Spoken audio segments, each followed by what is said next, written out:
నమస్కారం ETV news కి స్వాగతం ముందుగా ముఖ్యాంశాలు ఖమ్మం డీసీసీబీలో పక్కదారి పట్టిన రైతుల సొమ్ము అనుమతి పత్రాలు లేకుండానే 2 సార్లు నిధులు విడుదల చేసినట్లు సహకార శాఖ విచారణలో వెల్లడి ఏపీ ప్రభుత్వ పాఠశాలల్లో మౌలిక సదుపాయాలకు 4000 కోట్లు డ్రాపౌట్స్ తగ్గించాలని చంద్రబాబు సూచన బయోమెట్రిక్ పూర్తిస్థాయి అమలుకు ఆదేశాలు మద్యమానేరు నిర్వాసితులకు పునరావాసంపై హరీష్ సమీక్ష నిర్లక్ష్యం తగదని స్పష్టీకరణ ఎల్లంపల్లి ప్రాజెక్టు నుంచి ఖరీఫ్లో 1,00,000 ఎకరాలకు నీరివ్వాలని ఆదేశం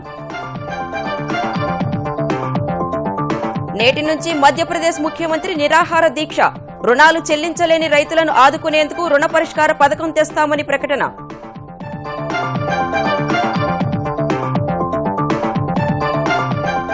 ఉగ్రవాదాన్ని ఎగదోసే సంస్థలకు నిధుల సరఫరా ఆపేయాల్సిందేనన్న ట్రంప్ తీవ్రవాదంపై అన్ని దేశాలు మేల్కోవలసిన సమయం ఆసన్నమైందని వ్యాఖ్య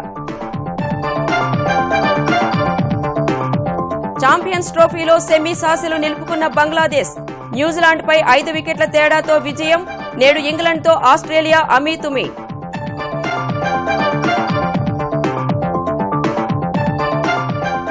ఫ్రెంచ్ ఓపెన్లో ఖరారైన ఫైనల్ బెర్తులు వావ్రింకాతో తలపడనున్న రఫేల్ నాదెల్ మహిళల సింగిల్స్ లో నేడు హలెప్పా ఓస్తాపెంకో మధ్య టైటిల్ పోరు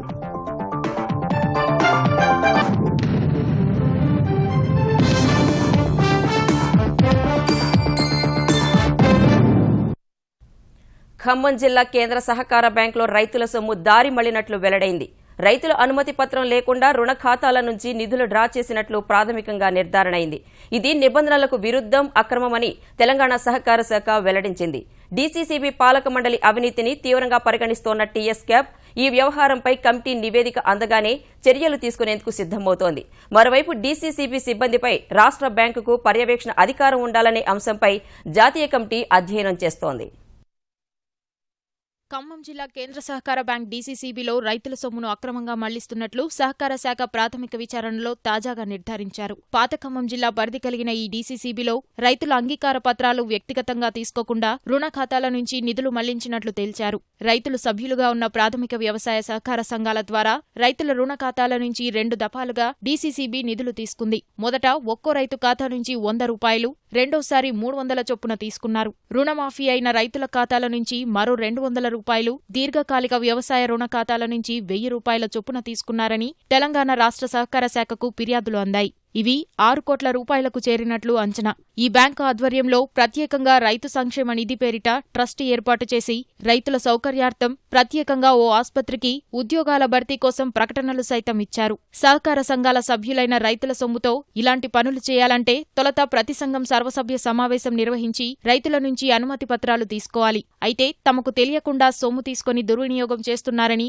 కొందరు రైతులు ఆర్బీఐ నాబార్డ్ తెలంగాణ రాష్ట్ర సహకార అపెక్స్ బ్యాంక్ రాష్ట్ర సహకార శాఖకు ఫిర్యాదులు చేశారు ఈ వ్యవహారంపై జిల్లా సహకార అధికారి నుంచి ఎలాంటి వివరాలు రాకపోవడంతో అప్రమత్తమైన సహకార శాఖ రాష్ట్ర స్థాయిలో 2 ఉన్నతాధికారులను పంపి వారం రోజులుగా విచారణ చేయించింది వీరు ప్రాథమిక నివేదికను తెలంగాణ ప్రభుత్వానికి సమర్పించేందుకు సిద్ధం చేస్తున్నారు వీరి నివేదిక ప్రకారం పాలక మండలి ఉద్యోగులు నిబంధనలకు విరుద్ధంగా రైతుల సొమ్ము తీసుకున్నట్లు ప్రాథమికంగా నిర్ధారణ అయినట్లు సమాచారం ఇటీవల వరంగల్ జిల్లా కేంద్ర సహకార బ్యాంకులోనూ ఇదే తరహాలో నిబంధనలు యథేచ్ఛగా ఉల్లంఘించారని బాధ్యులపై చర్యలు తప్పవని తెలంగాణ సహకార శాఖ అధికారులు చెబుతున్నారు పాలక మండలిపై చర్యలు అనంతరం మలిదశలో డీసీఓ పైన శాఖాపరమైన సమగ్ర విచారణ జరిపిస్తామని స్పష్టం చేశారు మరోవైపు రైతులకు రుణ వితరణ విత్తనాలు రసాయన ఎరువుల పంపిణీ వంటి సేవలు అందించాల్సిన డీసీసీబీలో అక్రమాలు తగ్గించాలంటే సిబ్బందిని కట్టడి చేయాలని కేంద్ర ప్రభుత్వం తాజాగా భావిస్తోంది ప్రస్తుతం డీసీసీబీలకు ఉన్న స్వయం ప్రతిపత్తి రీత్యా పాలక మండల ఆధ్వర్యంలో బ్యాంకు ఉద్యోగులు పనిచేస్తుండగా పాలక మండలిలో అవినీతికి పాల్పడే నేతలుంటే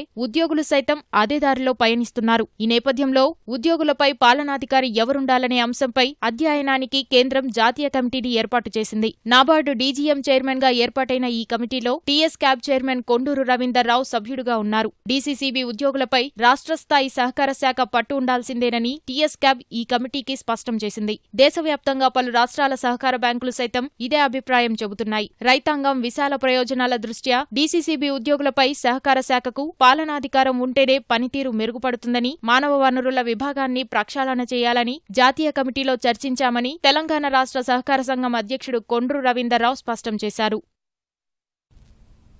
కొద్ది రోజుల్లో పాఠశాలలు పునః ప్రారంభమవుతున్నందున అవసరమైన అన్ని ఏర్పాట్లు చేయాలని ముఖ్యమంత్రి చంద్రబాబు అధికారులను ఆదేశించారు. పాఠశాల విద్యపై రాత్రి తన నివాసంలో అధికారులతో సమీక్షించిన ఆయన మౌలిక సదుపాయాలు కల్పించడానికి 4,000 కోట్లు కేటాయిస్తున్నట్లు ప్రకటించారు. ఈ నిధులతో పాఠశాలలకు మరుగుదొడ్లు, బయోఫెన్సింగ్, ప్రహరీ గోడ, తరగతి గదుల్లో సరిపడా బెంచీలు, ఇతర సదుపాయాలను వెంటనే కల్పించాలని చెప్పారు. డ్రాపౌట్స్ ను తగ్గించడానికి, ప్రభుత్వ పాఠశాలల్లో ప్రమాణాలు పెంచడానికి బయోమెట్రిక్ విధానాన్ని 100% అమలు చేయాలన్న ఆయన అన్ని పాఠశాలల్లో డిజిటల్ తరగతులను నిర్వహించేలా నిరంతర పర్యవేక్షణ జరపాలని చెప్పారు. సాంకేతిక అంశాలలో ఉపాధ్యాయులందరికీ అత్యాధునిక శిక్షణ ఇప్పించాలని, ఫిజికల్ లిటరసీని ఈ విద్యా సంవత్సరం నుంచి పూర్తి స్థాయిలో అమలు చేయాలని నిర్దేశించారు. నృత్యం, యోగాభ్యాసం, సంగీతంపై ప్రత్యేక తరగతులు నిర్వహించాలని, సంప్రదాయ నృత్యం కూచిపూడిని ప్రోత్సహించాలని చెప్పారు. హేతుబద్దత లేని రాష్ట్ర విభజన, కసి, దీక్ష, పట్టుదలతో 3 ఏళ్ల పాటు ప్రభుత్వం సాధించిన విజయాలపై విద్యార్థులకు అవగాహన కల్పించడానికి వక్తృత్వం, వ్యాసరచన పోటీలు నిర్వహించాలని నిర్ణయించారు. పోటీల్లో గెలుపొందిన విద్యార్థులను పోలవరం ప్రాజెక్టు, అమరావతి సందర్శనకు తీసుకువెళ్లి అక్కడ జరిపే వేడుకల్లో పురస్కారాల ప్రదానం చేద్దామని సూచించారు. వాతావరణంలో మార్పులు, నీటి లభ్యతపై వేర్వేరుగా సేవలు అందిస్తోన్న భారత అంతరిక్ష పరిశోధనా సంస్థ ఇస్రో విపత్తు నిర్వహణ, వాతావరణ విభాగాలు ఇకపై కలిసి పనిచేసేలా ఓ విధానం రూపొందించుకోవాలని ముఖ్యమంత్రి చంద్రబాబు అధికారులను ఆదేశించారు. రాత్రి తన నివాసంలో అధికారులతో సమావేశమైన ఆయన వాతావరణంలో వచ్చే మార్పులపై 2 రోజులు, వారం రోజులు, నెల రోజుల చొప్పున బులెటిన్లు విడుదల చేయాలని నిర్దేశించారు. అటు ఇవాళ ముఖ్యమంత్రితో భేటీ కానున్న IMD director general KJ Ramesh విపత్తు నిర్వహణ, వాతావరణ సంబంధ సేవలపై ఆంధ్రప్రదేశ్ ప్రభుత్వంతో ఐఎండీ ఒప్పందం కుదుర్చుకోనున్నట్లు వెల్లడించారు. వాతావరణ విభాగంలో సాంకేతిక సహకారంపై కూడా ఇరువురి చర్చ జరిగే అవకాశం కూడా ఉంది. అగ్రికల్చర్ సర్వీసెస్ ఇంప్రూవ్ చేయాలి, ఎక్స్ట్రీమ్ వార్నింగ్ సర్వీసెస్, అగ్రికల్చర్ కూడా ఇంపార్టెంట్ కదా, హెవీ రైన్ఫాల్ కానీ, హెయిల్ స్టామ్స్ కానీ వస్తూ ఉంటే SMS సెటప్ ఉంటే మనం ఆ ఇన్ఫర్మేషన్ కూడా, ఎక్స్ట్రీమ్ వెదర్ ఇన్ఫర్మేషన్ కూడా పుషప్ చేయొచ్చు. సో అందుకని first database, then information collect అవుతోంది, బట్ ప్యాకేజ్ చేసి డిస్ట్రిక్ట్ స్పెసిఫిక్ ఇన్ఫర్మేషన్ని జనరేట్ చేసి we have to push it to the farmer. మధ్య మానేరు ప్రాజెక్టుకు సంబంధించిన సహాయ, పునరావాస చర్యలను వేగవంతం చేయాలని, అలక్ష్యాన్ని సహించేది లేదని తెలంగాణ నీటిపారుదల శాఖ మంత్రి హరీష్ రావు అధికారులకు స్పష్టం చేశారు. ప్రాజెక్టు పనులు, సహాయ, పునరావాస చర్యలపై అధికారులు, ఇంజనీర్లతో సమీక్షించిన మంత్రి 2006లో ప్రారంభించిన ప్రాజెక్టు పనులు 10 ఏళ్లలో 50% పూర్తయితే గత 12 నెలలు మిగతా సగం పనులు పూర్తయ్యాయని తెలిపారు. త్వరితగతిన పనులు పూర్తి చేసిన అధికారులు, సిబ్బందిని అభినందించారు. ఇదే తరహాలో సహాయ, పునరావాస చర్యలను వేగవంతం చేసి సమస్యల పరిష్కారానికి ప్రాధాన్యం ఇవ్వాలన్నారు. ప్రాజెక్టు పరిధిలో ముంపునకు గురయ్యే గ్రామాల్లో పరిహారం, ఇంకా పెండింగ్లో ఉన్న చెల్లింపులను తక్షణమే పూర్తి చేయాలని తెలిపారు. 13 పునరావాస కాలనీల్లోనూ కనీస సౌకర్యాలు యుద్ధ ప్రాతిపదికన కల్పించి పెండింగ్లో ఉన్న రహదారులు నిర్మించాలని సూచించారు. మధ్య మానేరు ప్రాజెక్టుకు ప్రభుత్వం ఎంతో ప్రాధాన్యం ఇస్తోందని, ముఖ్యమంత్రి కేసీఆర్ పనులను సమీక్షిస్తున్నారని హరీష్ రావు గుర్తు చేశారు. మరోవైపు ఎల్లంపల్లి ద్వారా ఈ ఖరీఫ్లో 1,00,000 ఎకరాలకు సాగు నీరివ్వాలని ఆ ప్రాజెక్టు పనుల పురోగతిపై జరిపిన సమీక్షలో హరీష్ ఆదేశించారు. పంప్ హౌజులు, జలాశయాల పనులను వేగవంతం చేసి నీరందించాలని స్పష్టం చేశారు.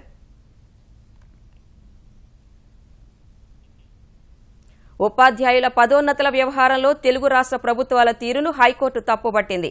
పంచాయతీరాజ్, ప్రభుత్వ ఉపాధ్యాయులకు వేరువేరుగా పదోన్నతులు ఇవ్వాలని గతంలో ఇచ్చిన తీర్పును ఎందుకు అమలు చేయలేదని ప్రశ్నించింది.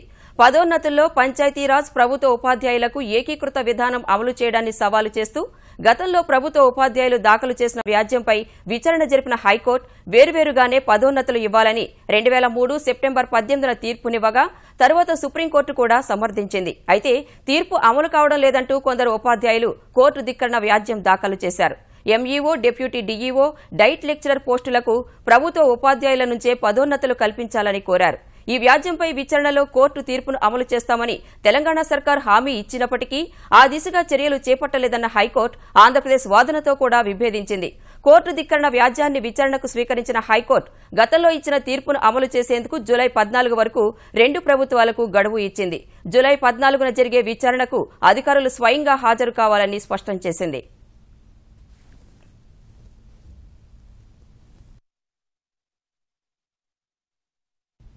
మధ్యప్రదేశ్లో శాంతియుత వాతావరణం కోసం ఆ రాష్ట్ర ముఖ్యమంత్రి శివరాజ్ సింగ్ చౌహాన్ ఇవాళ నిరవధిక దీక్ష చేపట్టనున్నారు. పోలీసుల తూటాలకు 5 అన్నదాతలు మృతి చెందిన మందసౌర్లో ప్రశాంత వాతావరణం ఏర్పడినా రాజధాని భోపాల్ సమీపంలో ఆందోళనలు మిన్నంటిన వేళ ముఖ్యమంత్రి ఈ మేరకు ప్రకటన చేశారు. ఈ ఉదయం 11 గంటల నుంచి భోపాల్లోని దశేరా మైదానంలో దీక్ష మొదలవుతుందన్న చౌహాన్ రైతు సమస్యల పరిష్కారం కోసం సుదీర్ఘంగా చర్చిస్తామని చెప్పారు. రుణాలు చెల్లించలేని రైతులను ఆదుకునేందుకు రుణ పరిష్కార పథకం తెస్తామని ప్రకటించారు. ఇదే సమయంలో రాష్ట్రంలో శాంతి భద్రతలకు విఘాతం కలిగిస్తున్న అల్లరి మూకల పట్ల ప్రభుత్వం కఠినంగా వ్యవహరిస్తుందని చౌహాన్ స్పష్టం చేశారు. మందసర్లో నిన్న ఉదయం 10 నుంచి సాయంత్రం 6 వరకు కర్ఫ్యూ ఎత్తివేసిన పోలీసులు ఇవాళ ఉదయం 8 నుంచి రాత్రి 8 వరకు నిషేధాజ్ఞలు సడలిస్తామని చెప్పారు. ఉగ్రవాదాన్ని పెంచి పోషించే సంస్థలకు నిధుల సరఫరా తక్షణం నిలిపివేయాలని గల్ఫ్ సహా ఇతర దేశాలకు అమెరికా అధ్యక్షుడు డొనాల్డ్ ట్రంప్ పిలుపునిచ్చారు. ఉగ్రవాదులకు నిధుల సరఫరా ఖతార్ ఎప్పటినుంచో చేస్తోందని, ఇది ఉన్నత స్థాయి నుంచే జరుగుతోందని ట్రంప్ వెల్లడించారు. దీనివల్ల జరిగే అనర్థాలు గుర్తించిన గల్ఫ్ దేశాలన్నీ ఏకమై ఖతార్తో సంబంధాలు తెంచుకున్నాయని పేర్కొన్నారు. ఇప్పుడు అన్ని దేశాలు మేల్కోవలసిన సమయం ఆసన్నమైందని సూచించారు. సమస్యను ఖచ్చితంగా పరిష్కరించే దిశగా చర్యలు తీసుకోవాలని పిలుపునిచ్చారు. ద్వేషాన్ని, అసహనాన్ని పెంచి పోషించే వారి చర్యలకు అడ్డుకట్ట వేయాలన్నారు. ఇదే సమయంలో ఖతార్పై నిషేధంతో ఉగ్రవాదాన్ని తుదముట్టించే చర్యలకు విఘాతం కలుగుతోందని, కాస్త సడలింపు ఇవ్వాలని సౌదీ అరేబియా సహా గల్ఫ్ దేశాలకు ట్రంప్ సూచించారు. పార్లమెంటు స్టాండింగ్ కమిటీ సమావేశాల్లో పాల్గొనేందుకు కులు మనాలి వెళ్లి గుండెపోటుతో మరణించిన రాజ్యసభ సభ్యుడు పాల్వాయి గోవర్ధన్ రెడ్డి అంత్యక్రియలు నేడు జరగనున్నాయి. ఆయన పార్థివ దేహాన్ని ఢిల్లీ నుంచి ప్రత్యేక విమానం ద్వారా అర్ధరాత్రి హైదరాబాద్కు తరలించారు. అనంతరం బంజారాహిల్స్ రోడ్ నెంబర్ 12లోని పాల్వాయి స్వగృహానికి చేర్చారు. పాల్వాయి పార్థివ దేహాన్ని చూసిన కుటుంబ సభ్యులు కన్నీరు మున్నీరుగా విలపించారు. ప్రజల సందర్శనార్థం పార్థివ దేహాన్ని కొద్ది గంటలు స్వగృహంలోనూ తర్వాత గాంధీభవన్లోనూ ఉంచుతారు. సాయంత్రం పాల్వాయి స్వగ్రామం చండూర్లో అధికార లాంఛనాలతో అంత్యక్రియలు నిర్వహిస్తారు. తెలంగాణలో ముద్రా బ్యాంకు ఖాతాదారులు ఆర్థికంగా మరింత ఎదిగేందుకు వారి రుణ పరిమితి పెంచాలని బ్యాంకులకు కేంద్ర కార్మిక ఉపాధి కల్పన మంత్రి బండారు దత్తాత్రేయ సూచించారు. హైదరాబాద్ అంబర్పేటలోని త్రిశూల్ ఫంక్షన్ హాల్లో ముద్రా బ్యాంకు లబ్దిదారులకు చెక్కులు పంపిణీ చేసిన ఆయన తెలంగాణలో 4,82,000 మందికి 3,900 కోట్ల రూపాయల రుణాలు ఇచ్చినట్లు ఆయన వివరించారు. ముద్రా బ్యాంకుల ద్వారా ఉద్యోగ అవకాశాలు పెంచుతున్నట్లు దత్తాత్రేయ చెప్పారు. గతంలో ముగ్గురికి ఇద్దరికి పెట్టుకుని వాళ్ళు ఆ యొక్క ఉపాధి కార్యక్రమాలు నిర్వహించేవాళ్ళు. ఇప్పుడు 9 మందిని 8 మందిని పెంచుతున్నారు. ఆ విధంగా లక్షలాది మందికి ముద్రా బ్యాంక్ ద్వారా వాళ్ళకు ఉద్యోగాలు దొరుకుతున్నాయి. దీన్ని మేము డాటా క్యాప్చర్ చేయబోతున్నాం. అంత్యోదయ ఆదర్శంతో సమాజంలోని అట్టడుగు వర్గాలకు ప్రభుత్వ పథకాల ఫలాలు అందించడమే నరేంద్ర మోదీ సర్కార్ లక్ష్యమని హర్యానా ముఖ్యమంత్రి మనోహర్ లాల్ ఖట్టర్ అన్నారు. కరీంనగర్, హైదరాబాద్లో జరిగిన మోదీ ఫెస్ట్ కార్యక్రమాల్లో ముఖ్య అతిథిగా పాల్గొన్న ఖట్టర్ అవినీతి అంతం కోసం 3 ఏళ్ల కాలంలో కేంద్రం ఎన్నో నిర్ణయాలు తీసుకుందని వివరించారు. नोटबंदी का बड़ा विषय बहुत चर्चा हो गई है, लेकिन इतना ही है कि जो लोग इस नोटबंदी का विरोध करते थे आज वही कहते हैं कि ये सफल प्रोग्राम रहा, इसके अंदर कोई गड़बड़ नहीं है। 1 लाख करोड़ रुपया आज तक काला धन का बाहर निकल चुका है और अभी और निकलेगा। और ये शुद्धता लाने के लिए नरेंद्र मोदी ने बहुत पहले से योजना बनाई। केवल नोटबंदी अचानक आ गई ऐसा नहीं, उन्होंने जनधन अकाउंट खुलवाए, उन्होंने आधार कार्ड सबका बनवाया। ఆంధ్రప్రదేశ్లో ప్లాస్టిక్ బియ్యానికి తావే లేదని ఆహార నియంత్రణ అధికారులు స్పష్టం చేశారు. ప్లాస్టిక్ బియ్యం ఉన్నాయని వచ్చే వార్తలన్నీ వదంతులేనని పేర్కొన్నారు. ఎవరికైనా అనుమానాలు ఉంటే బియ్యానికి టించర్ కలిపితే నీలం రంగులోకి మారుతుందని, అదే ప్లాస్టిక్ బియ్యం అయితే రంగు మారబోదని, ఇలాంటి మరెన్నో చిట్కాలు ఉన్నాయని చెప్పారు. రాష్ట్రంలో ఎలాంటి ప్లాస్టిక్ రైస్ అమ్మటం లేదు, అమ్మకాలు జరగట్లేదు, తయారు కావట్లేదు.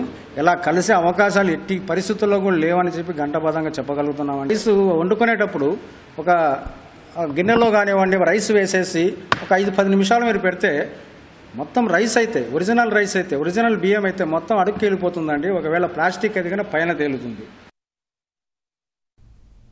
రహదారి భద్రత సమాజమే లక్ష్యంగా పోలీస్, రవాణా శాఖలు కలిసి పనిచేస్తున్నాయని ఆంధ్రప్రదేశ్ డీజీపీ సాంబశివరావు తెలిపారు. విశాఖలో రహదారి భద్రతా అంశంపై పోలీసులకు ఏర్పాటు చేసిన శిక్షణా కార్యక్రమంలో పాల్గొన్న ఆయన ప్రమాదాలు జరుగుతున్న తీరును విశ్లేషించడం ద్వారా వాటిని నియంత్రించడం సాధ్యమవుతుందని చెప్పారు.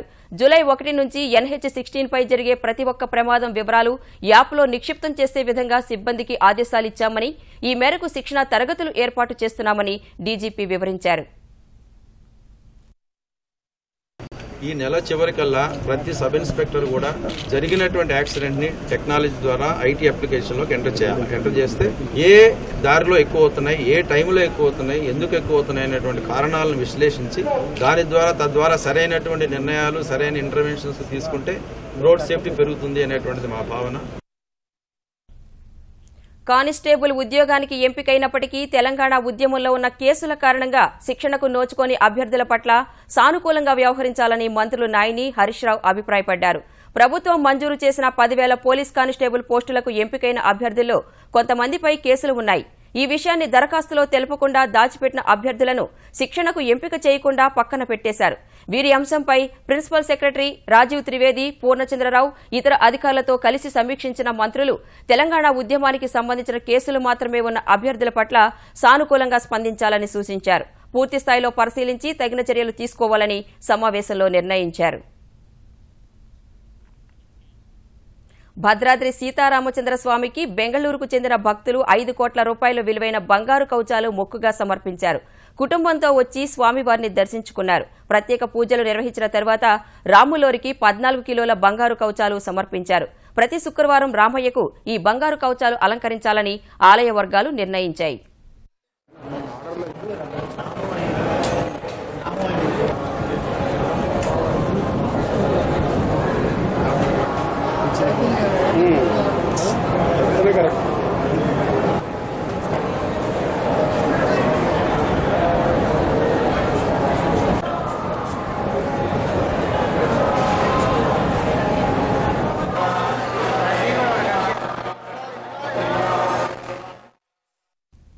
ఆంధ్రప్రదేశ్ పర్యాటక శాఖ ఆధ్వర్యంలో కర్నూలు జిల్లాలో పున్నమి ఉత్సవాలు ఘనంగా ప్రారంభమయ్యాయి. పర్యాటకాన్ని మరింత అభివృద్ది చేసే ఉద్దేశంతో వార్వకల్లు సమీపంలోని రాక్ గార్డెన్స్ లో 3 రోజుల పాటు జరగనున్న ఈ ఉత్సవాలను ఉప ముఖ్యమంత్రి కెఈ కృష్ణమూర్తి, పర్యాటక మంత్రి అఖిలప్రియ ప్రారంభించారు. తనకు ఇష్టమైన మంత్రి పదవి ఇచ్చినందుకు ముఖ్యమంత్రికి కృతజ్ఞతలు చెబుతున్నట్లు అఖిలప్రియ తెలిపారు. వార్వకల్లు సమీపంలోనే విమానాశ్రయం నిర్మిస్తామని, త్వరలో చంద్రబాబు శంకుస్థాపన చేస్తారని కేఈ తెలిపారు. ఆలయాల పర్యాటకాన్ని పెద్ద ఎత్తున అభివృద్ది చేసేందుకు ఈ విమానాశ్రయం దోహదపడుతుందని పేర్కొన్నారు. అనంతరం సాంస్కృతిక కార్యక్రమాలు అలరించాయి. ఇండియన్ ఐడల్ రేవంత్ పాటలు ప్రత్యేక ఆకర్షణగా నిలిచాయి.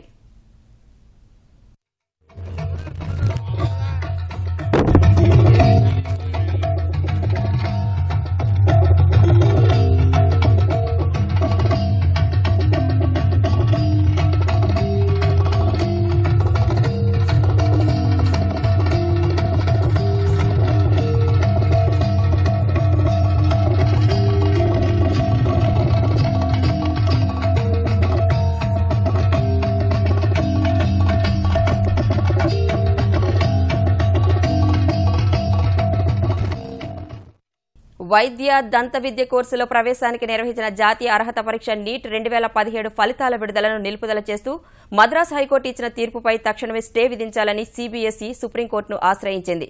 ఫలితాల నిలుపుదల వల్ల మొత్తం ప్రవేశాల ప్రక్రియకు ఆటంకం ఏర్పడుతుందని సుప్రీంకోర్టులో దాఖలు చేసిన పిటిషన్లో సీబీఎస్ఈ తెలిపింది.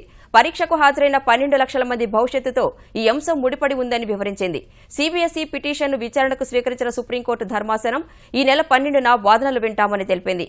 ఆంగ్లం, తమిళ భాషల్లో నీట్ పరీక్ష నిర్వహించగా రెండింటి ప్రశ్నాపత్రాల మధ్య చాలా తేడా ఉందంటూ దాఖలైన పిటిషన్లపై విచారణ జరిపిన మద్రాసు హైకోర్టు ఫలితాల విడుదలపై మే 24న స్టే విధించింది. ఈటీవీ న్యూస్ సమాప్తం. నమస్కారం.